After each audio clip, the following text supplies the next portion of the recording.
his motivation is. Like that's why I was like hitting him hard with like the podcast question. Do you think it's like the best way to do it? But since he has school, that kind of makes sense for him because he's interviewing people who are using school right now. So it's going to get attention from people who can become hyper users of school. So Sam's Yeah. an interesting character. But yeah, Yeah, that's for why I sure. like following. And another thing, so I think it was probably like 2017 when I found Sam, and but to piggyback on what you said, what I've learned from doing the podcast is like, for me, I don't like talking to just the talking head camera. Like that's not my personality, and it drives me nuts. So a lot of my social media doesn't grow, but like having conversations like this is easy content for people to listen in, and they can kind of hear how you think and process things, which is why we listen to podcasts, right? Like some of the things they're kind of talking, you get to witness the banter and like how people process things, and so from that though, O's, you're able to repurpose this content for shorts. You get to put it on other channels and get to be a part of other people's audiences in that fashion. And like I was just scrolling through YouTube, just scrolling through like my feed for the algorithm, podcast, right? Andrew Tate, a lot of the things that he's done, podcasts. What's the other guys? Iman Gaji, a lot of the new things that he's done has been all podcasts.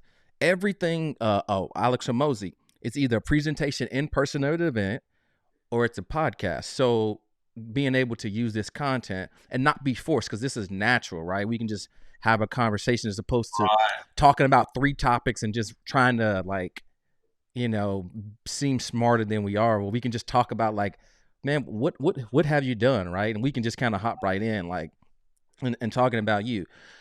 When did you kind of get the entrepreneurial bug and kind of have that itch when you realized you were kind of different and you didn't want to go traditional route 9 to 5, or you were already there? Like, where did this whole entrepreneur journey begin for you?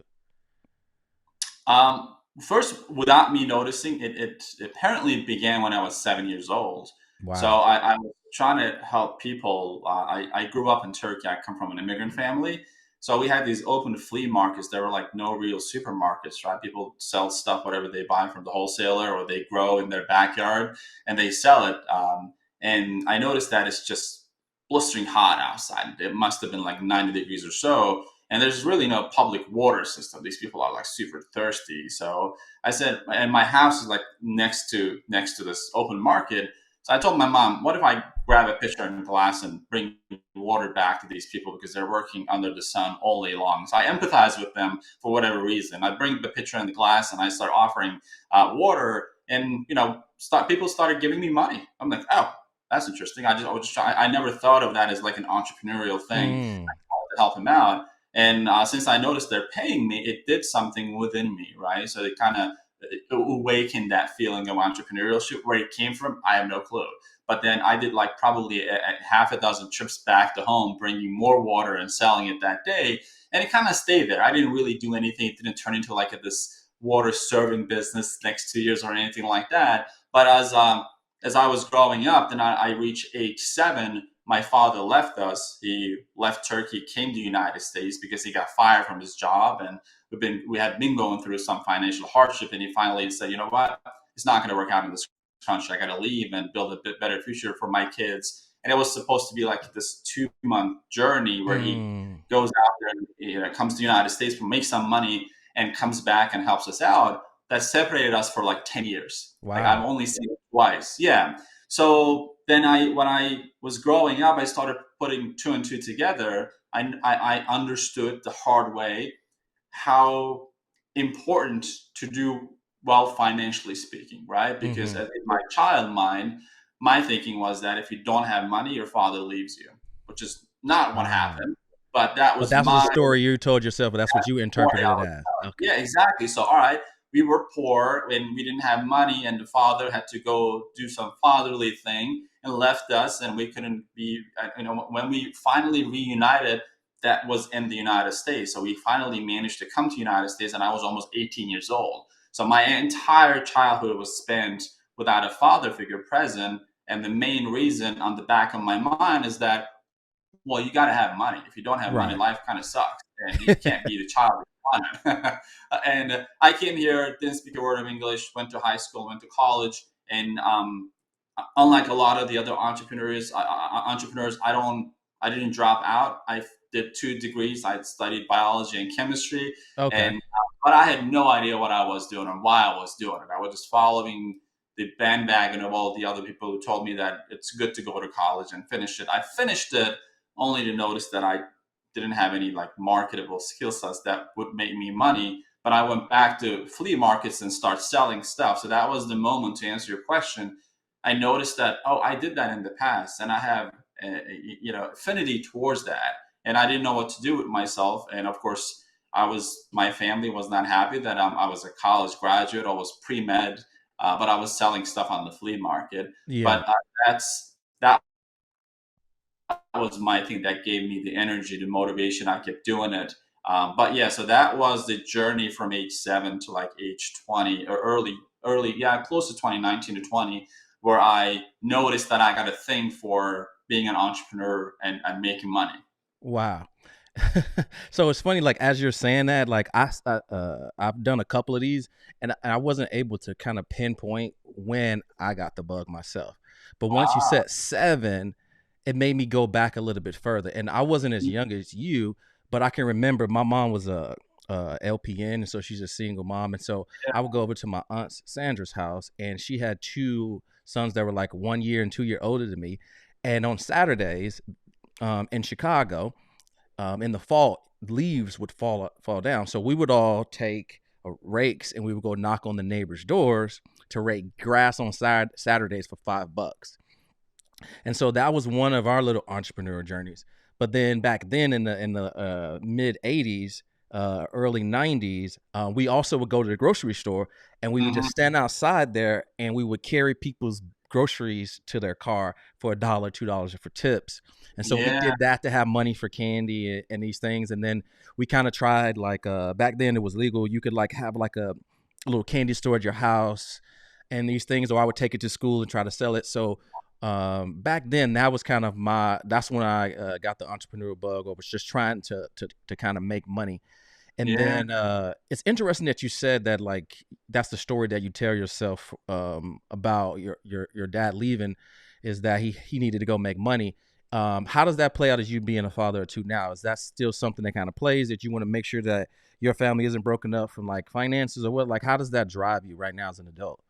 Yeah, great question. So I didn't really um, figure out that that was the frame of thought for me all these years until I had my own kids, right? So because I always wanted to have kids, but the moment I had it, my role has changed. I'm not a husband or just business owner anymore. I'm a father too. So you have another title. Then you start thinking like a father. Then you start wondering how you can become a better father, and Right. that makes you think of your own father if you had any in the past, right?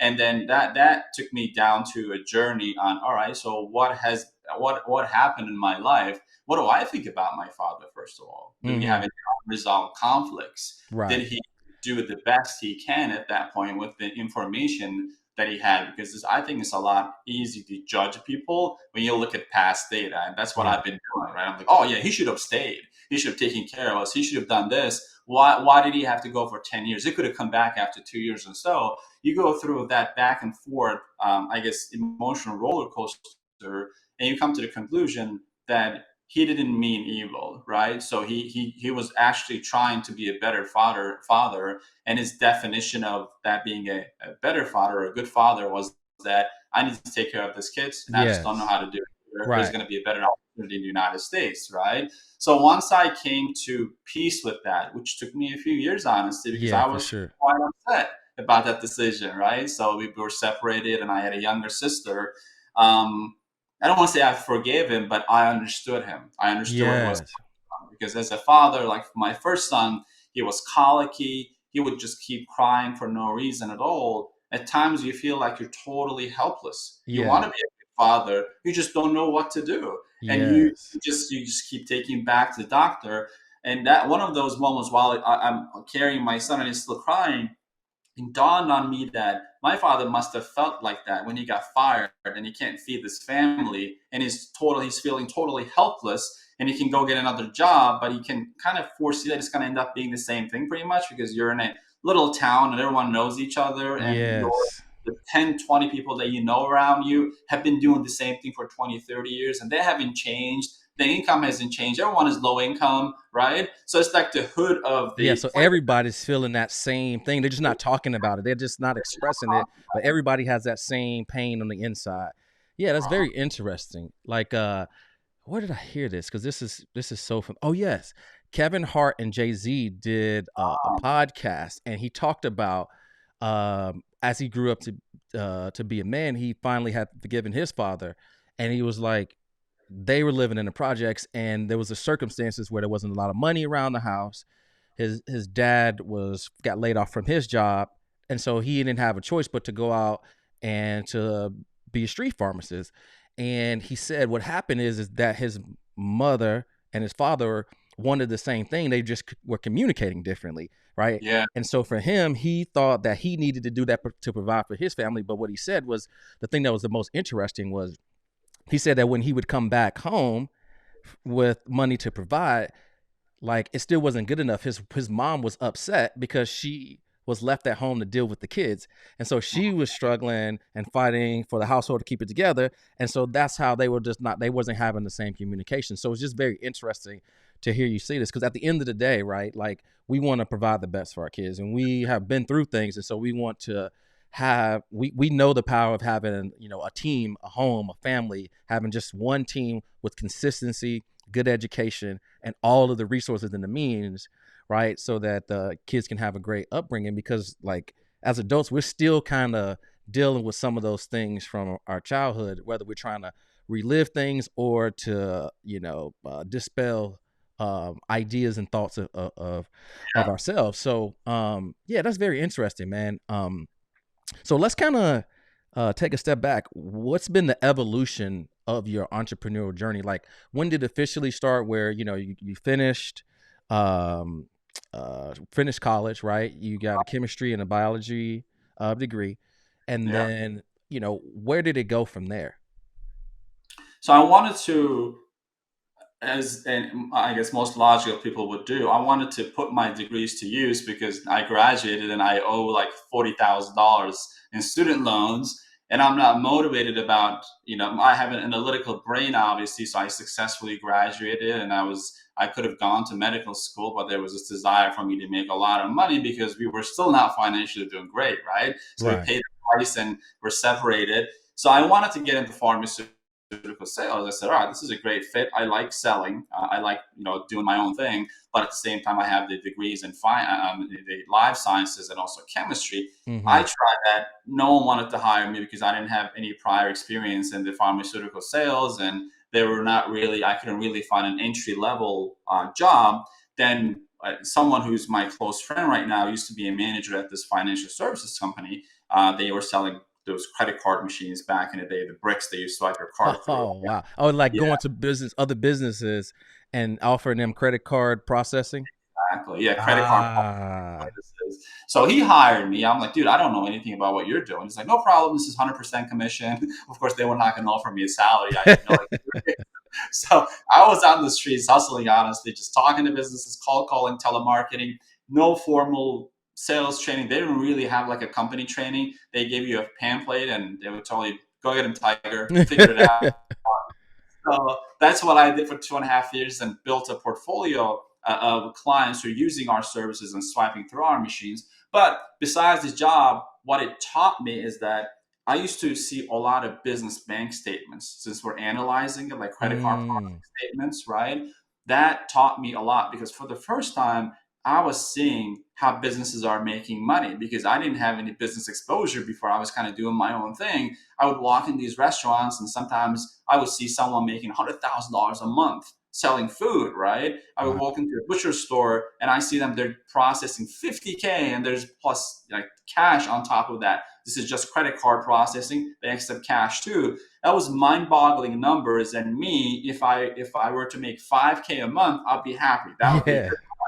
And I'm seeing all these businesses, and a lot of them are a lot less formally educated than I am. Like they, high school dropout, college dropout, they're killing it. It was an epiphany moment. I'm like, oh, look at this. Like if you become a business, you can actually 10x your current income. And I was looking at my boss that has been at that company for 10 years or so. He was barely breaking six figures. I'm like, Mm.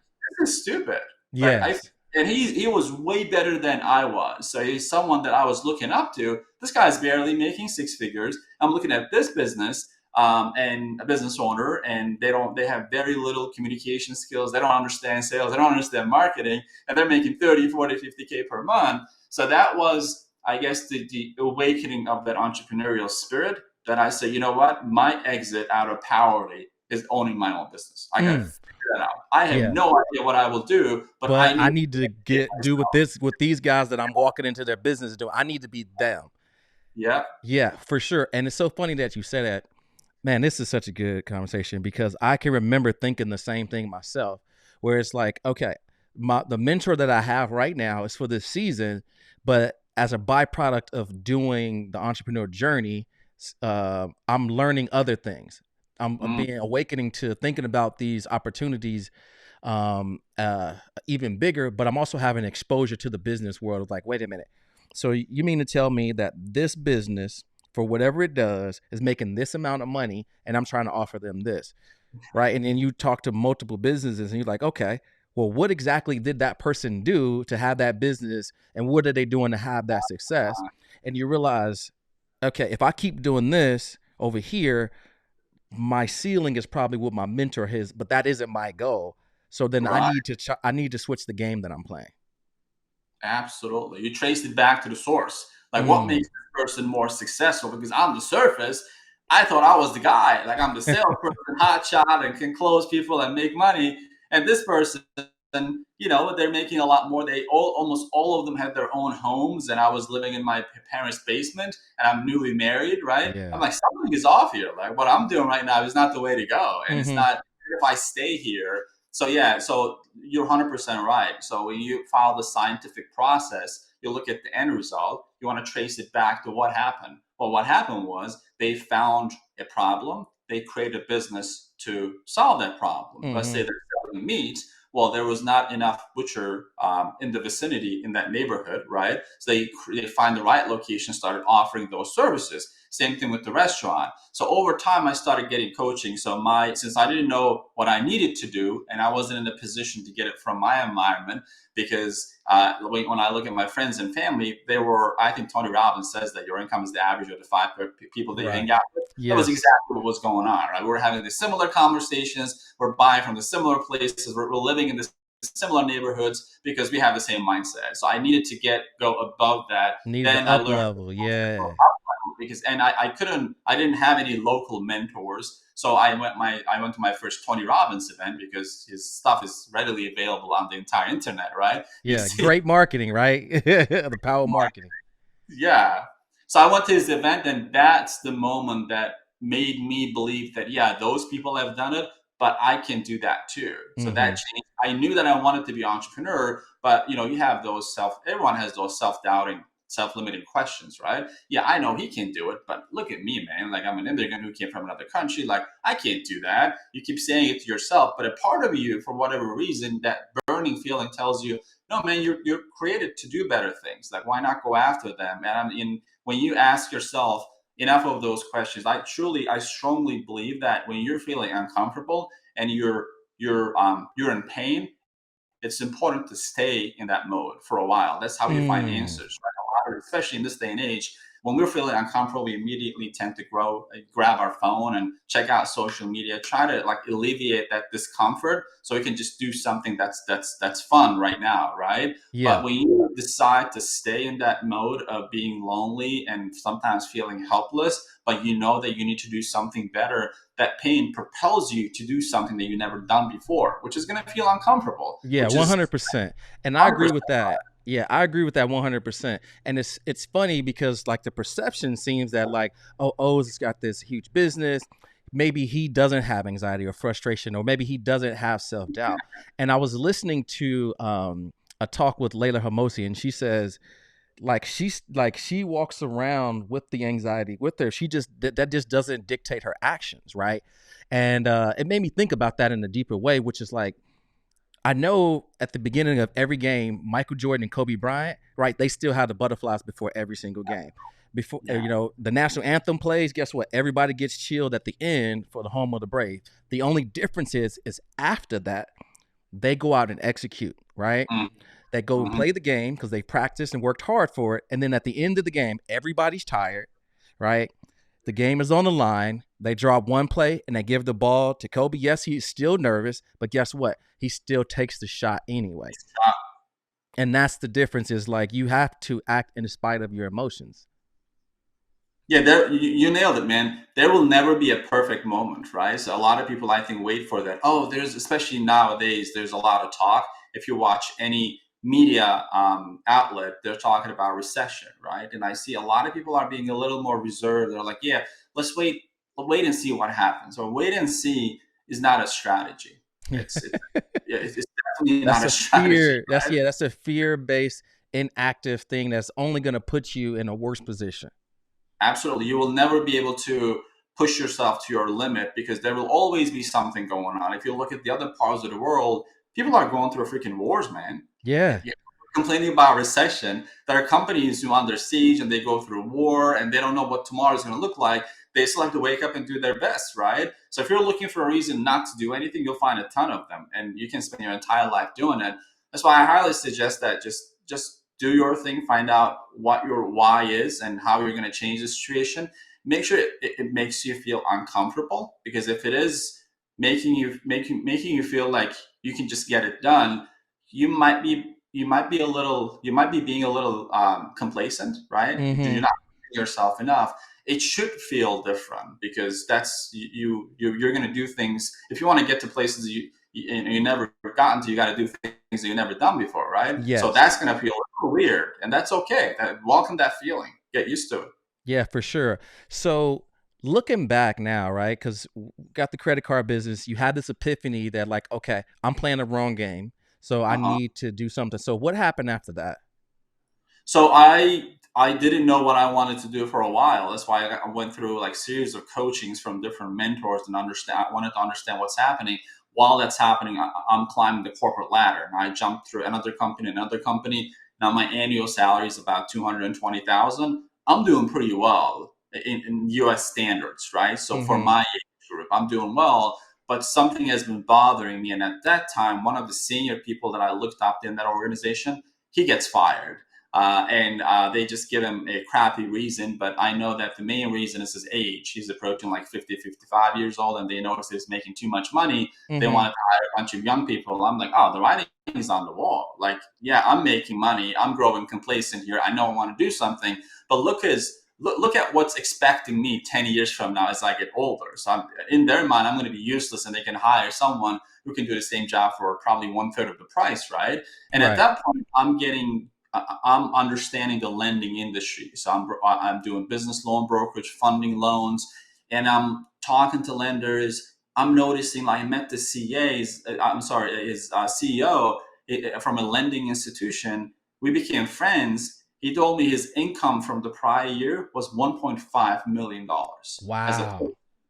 I'm like, that does not make sense. One person cannot make that much money, right? Because I have not been exposed to that. That was the breaking point, and I told myself, all right, I'm going to just break off and do my own thing. I'm not going to wait for a safety net, because I was just growing a little complacent with the money that I'm making, right? It's okay. I can push it to 300,000. In sales, for those who sold, they give you some awards and accolades. So that year, I already qualified for the President's Club, so I was going Okay. to be taking Hawaii, but I quit.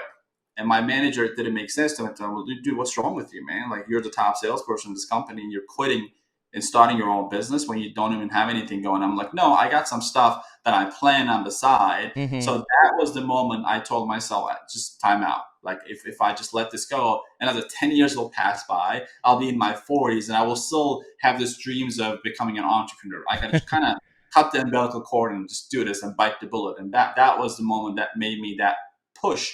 And I quit. I was in New York City. So I started selling loans and talking to businesses. I had a Rolodex of businesses as well. Started funding deals and making money that way. Wow, yeah. And so I can see behind you, you got the Two Comma Club X Award, right? So I Correct. guess you kind of know a little bit about what you're talking about. So let's kind of talk about, current business and what you're helping people with, just kind of shedding some light on the work that you're doing right now. Yeah, I appreciate it, man. Yeah, so currently we're helping people become business loan brokers, follow the same path that I followed. Okay. That allowed me to help me get awards like this. Obviously, I do appreciate it, but the meaning for me is a lot deeper than just the getting plaque on the wall. That means that that journey works, right? If you follow the proven path, it works. And I'm currently working with people who are entrepreneurial, whether they want to get rid of their 9 to 5 job or they're involved in a failing business and they're looking for a better avenue. From my experience, having tried, obviously I'm biased, but having tried different businesses, the best business you can be in is in the business of selling money. That's like the Yes. sexiest product on earth, right? And whether you're going through recession or whatever you're going through in your own personal life, if you're in the business of helping others get access to capital, that's the most lucrative business you can start. And we started with that mantra. It kind of took off, and we have over 6,000 brokers in an industry that actually no one really knows about. Like most people do not know on the alternative lending, do not understand it. I'm fortunate enough I got into it at an early age, and I got trained by the best people. Now I'm Hmm. passing out their training to other people, so helping them start their own business. So that's what we've been doing over the past few years. Awesome. So for somebody who's watching this, is kind of a layman, or they're not really familiar with the business lending kind of thing. Like, what kind of goes into that? Just maybe a high level of few key points, maybe some components that you need in order to have a successful business that people may be like, huh, maybe I'm in banking, or and I want to go out on my own, or what types of customers usually transition into what you're doing. Just some basic information. Honestly, we have people from all walks of life. We have single moms. We have people who used to be gardeners. We have police officers, firefighters, construction workers. One thing that I've seen in common is that people who have a strong why, like similar to the why that you had, similar to the why that I have, and I still do have, right? So they want to make a change in their life for the better, financially speaking. They want to do well financially because it can translate to other areas in your life. It can give you the comfort. If you're already a good person, it can make you a better person because now you have the means to do well, make a bigger impact, right? So it's not so much the background because most of our people do not have any financial services background. We kind of take care of that part and help them understand the importance of the industry because, again, there are 32 million businesses in the United States, and Mm-hmm. most of them have no idea that there are alternative options to getting capital besides just walking into the local branch and asking for money. And Mm-hmm. besides just getting money from your friends and family, right? It's a very low percentage of the people have friends and family. They can loan them 50,000, 100,000 or more sometimes. And banks tend to work with mid-sized to large-sized businesses. They usually ignore small businesses. Well, statistically speaking, small businesses make up about 70% of the entire economy. So we're targeting a segment of the market that's ever growing, but they're also failing at a much higher rate because they don't have access to capital, the expertise, the knowledge, the lending options as much as the big guys do.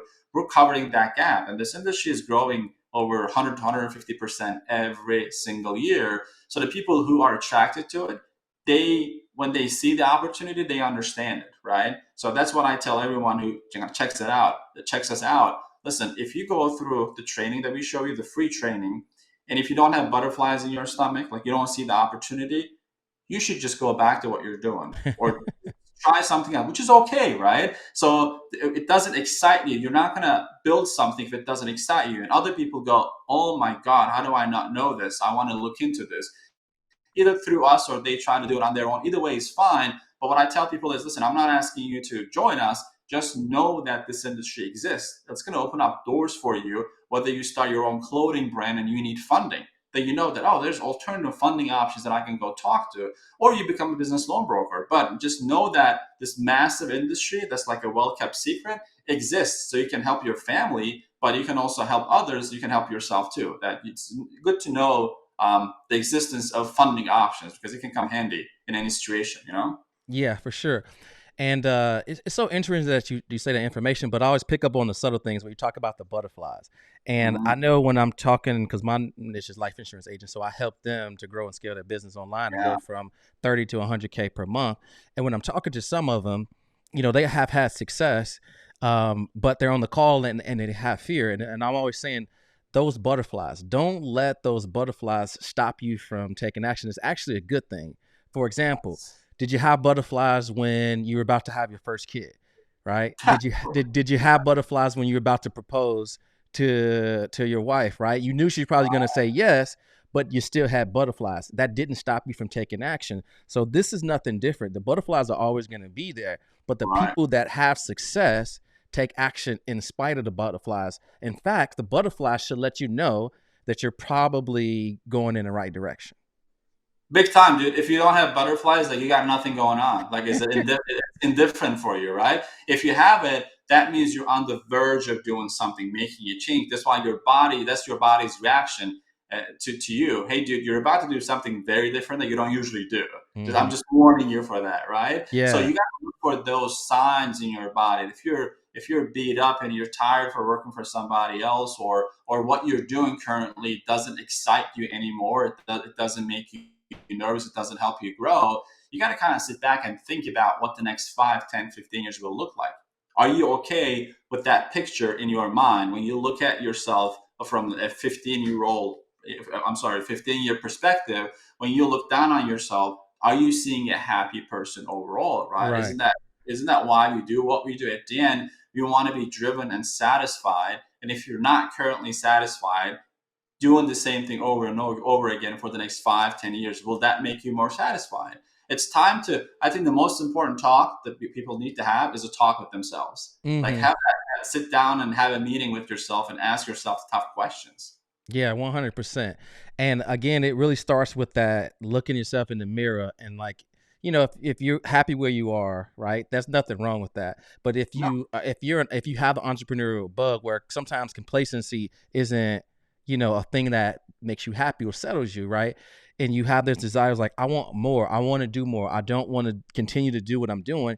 I want a new challenge, right? Like that's the first thing you have to realize. Then from there, you have to get comfortable being uncomfortable because everything's new, right? It's something that you either got to learn or you got to understand, and it takes time. And then you just gotta fight through a lot of that with good mentorship, somebody to help guide you through that. And that's a lot of what I'm learning or that I learned from my journey was, man, you're kind of running blind without a plan and a mentor. And so I can think of like when this whole started, where I think we kind of collided through Sam Ovens, right? And I can remember my journey, and I'm curious what yours was, because I was unhappy with where I was in the life insurance business. I wasn't having a ton of success, and I was waiting tables at night, and I just wasn't happy with it. I came across some of Sam Evans things. I watched it. I was like, oh man, maybe this isn't too good to be true. And then I jumped in. I realized I had the bug. I had the butterflies, but I still took action. Invested my last amount of money. In fact, I had to borrow $900 from my mom. Wow. And so yeah, so it was a real like really brave thing. And I was like going all in. I was like, if I'm gonna do anything, this is gonna be it. And the journey wasn't all roses. I didn't just shoot straight up to the moon, right? The first month, yeah, like the first month, I made $500, but then I had to give the guy a refund because I wasn't able to get him any results. Then month two, I think I made like $1,000, right? And then it clicked month three, and then I can remember at month six, I was able to quit waiting tables and all this because I had made enough to pay all of my bills, and I finally hit six figures. And Mm. then I hit that. That was like my high. And then, of course, I'm thinking I'm hot stuff, and it goes down a little bit. And then from there, I was like, okay, I never want to go below that. Was my standard was the six figures. I didn't want to go below that. And then over that course of time, I think 18 months, I hit seven figures. And then from there, like 100K per month was kind of my standard. And I never kind of really breached that. And now I'm looking, to hit that 500 to a million a month cash going into 2023. So what was your evolution stages, your entrepreneurial journey for you? Yeah. So when I first, me carrying it to an online business happened through Sam Owens. I was Yeah. looking at mentors, and there were not a lot, honestly. So I've seen one of his ads, and he had a low ticket training program for like 997. I think it was still in New Zealand. I Hmm. bought that, and I'm going through it. I'm applying it, but there are always like stumbling blocks that prohibits you from that growth. I was generating, I think $5,000 to $10,000, and then he had a very small team. So he reached out to me. He's like, "Hey, dude, we're getting together in San Diego for like a 3-day event. There are like a lot of people who have questions on this. I'm going to lay out the whole plan." At that point, his company is making 50 to 60K per month, right? So he's making about 10 times more than I'm making. And I'm Mm. going crazy trying to figure it out. So how I can take it to like 10 to 15K per month. And I'm working really, really hard. So this comes at a time that I need that help. Like I need to be in that room with other people, right? He says the price for the annual subscription is $12,000 off. That's his very first mastermind. I'm like, whoa, 12,000. I'm like, all right, I don't have that money for sure, like in cash. So I go to my wife. I'm like, honey, this is what's happening. Like, I want to sign up to this, but it's $12,000. It's the money that we don't have. She's like, what's the plan then? How are you planning to get in there? Mm. Right. So we discussed, and I explained to her why I need it. And thankfully, she's a very understanding lady, but also it comes down to communication. I communicated properly on why I need it and what I'm planning to do with it. And Right. she understood that game plan, right? You Yeah, got to yeah, have a for plan. sure. Don't communicate. If you tell your spouse, hey, I got this, don't worry about it, well, she will have to worry about it. You have to explain the Yeah, in plan, right? fact, you're making her worry about it even more because when your Exactly. partner likes certainty and like you're not giving her any certainty, you're just giving her all the risks. It's like, hey, I'm about to spend $12,000 on something. Wait, what? That's not, no one's going to be okay with that when you don't explain the plan, Yeah, I right? learned that the hard way. My first Same bout here. was like, Initially, no, you got to communicate. don't worry about it. I got this. Well, that's not communicating, man. Like, don't worry about it. It's not communication. You're just putting all the weight on yourself, and you're making, like you said, you're making the other person a lot more suspicious because you don't have the proven success milestones in your past to Yeah, your prove success track record with your partner how isn't they there. They've seen you try all these other businesses and great ideas that you come up with where you're doing this, and they're like, what? So That's that's real. super important. Then we put it on different credit cards, honestly, her credit cards and my credit cards, and invested into it. That event, because I met people who followed the very same training that I bought from him, but they were just building their business to 30, 40K. And I saw it with my own eyes. And I've talked to these people. I'm like, oh, I got to do something. So when I came back, I was a different person, honestly. So those 3 days, that's when I hooked on to those seminars and live events because you get exposed to information that you would not be able to get from anywhere else, right? So that was the beginning of that scaling process. Then we took that company from that to the first 100,000, then 200,000, then 400,000, and then similar to yours, our goal is to grow beyond that, so on a monthly basis. But yeah, so that's how it all started for me, to learn from mentors who've been there and done that. I mean, even if you don't have the means, I guess the message is don't look at your current situation and let it stop you. It's not about having resources; it's about being resourceful, right? If you're serious Mm. about getting something done, you'll figure out a way, right? There's Yeah. always a way. If there's will, there's a way. So just don't, because people, it goes back to that self-talk, right? Even before people start something, that self-talk shuts them down. You can't do that. You don't have the money. Well, shut that voice down for a while and think about, if you had it, imagine you had it, would the thing that you're trying to do help you get to the next process? If you can answer to that question with a high level of certainty, if you can say yes to it, you'll figure out a way. Simple as that. But if you're Yeah. not entertaining the idea of figuring it out, then most doors will be closed because honestly, dude, like any business, like anything you want to do that's out of the ordinary will require a lot of investment in yourself. It could be money investment, time investment, resources, whatever it is. I don't know any other way. I don't know if you do. Would you agree with that? Yeah, 100%. Because I think that like a success mindset is you focus more on the solutions rather than the problem. Like the problem's there. You need to focus more of your time on the solutions, right? Because it's an abundance mentality. And again, the successful mindset is not that I can't afford it. It's how can I afford it? How do I become the person to where this is nothing to me, right? And it's like, so then you start like, okay, what are the successful people that are doing that this $10,000 isn't a lot of money to them, right? What are they doing? Is like, okay, well, let me start reading those books. Let me start attending those masterminds. Let me start investing in those courses. And that's kind of where I'm transitioning also with my business, because we do lead generation and appointment setting for life insurance agents, and they pay about $60K per year. But what I'm learning is that there's still this next level that we're about to be implementing in 2023, which is a mastermind sales training. Is that like, the Grant Cardone says it only takes one day to get rusty. And in sales, like sometimes sales go up and down like this. And it's just because sometimes salespeople lose confidence and they're going through a rough patch. How do you battle back through that, right? Yeah. How do you fight through that? And again, getting around other people that are having success, it normalizes it. But then they also can say, man, I struggle with this. So now you feel normal. And it's like, okay, what did you do to fix that? Right? We all need this community to support us. And so we'll be kind of doing some other things, the $12,000 per year annual sales training. But yeah, that's good stuff. I 100% believe what you said. So as we kind of wrap this one up, Oz, I'm just curious if people are interested to learn a little bit more about you, where can they go to access some information? Yeah, if they're looking for a lot of free information on what we do, we have a YouTube channel. It's literally just Oz Konar. If they search it, they can find our channel. We have a lot of videos. If they're interested in what we do specifically, it's every information they need is on our website, which is businesslendingblueprint.com.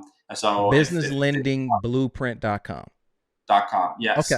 One more comment before we wrap up on what you just said on the mastermind. I think that's a great idea. From my experience too, like people who kind of come into an industry they're not familiar with, their usually number one question is, how do I generate leads? Are there leads in abundance? And can we get some more leads and all of that? They kind of narrow it down to finding customers, but they forget, which is a solution that you're providing with an annual mastermind, is that generating leads is usually not a big deal, right? You can get leads. It's how you handle them that's the biggest thing, right? And as a consultant, you'll never be short of leads, but you have to make sure that you understand. You need to understand what you need to know to turn those leads into money, because leads are meaningless when you don't have a solid scientific process on what you do with those leads. Like someone might say, I got bad leads. Well, in my opinion, there's no such thing as bad leads. There's bad timing, and there's bad process, and there's the wrong person handling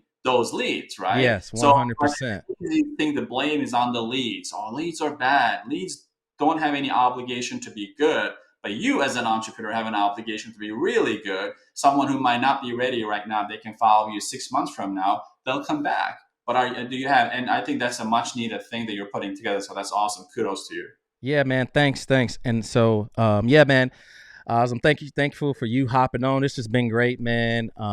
Definitely really enjoy hanging out with you, and I can see why your business is having so much success and growing. And I'm looking forward to following you in the school group and having more conversations like this. Definitely have to connect at the next mastermind. Man, every time I have one, Sam's having one at the same Oh man. time. So like I got one in March, at the end of March, and guess what?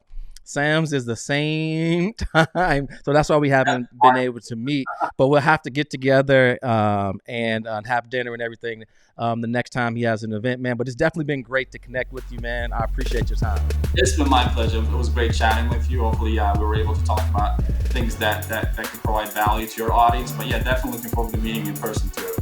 Awesome, man. All right, take care. Take care.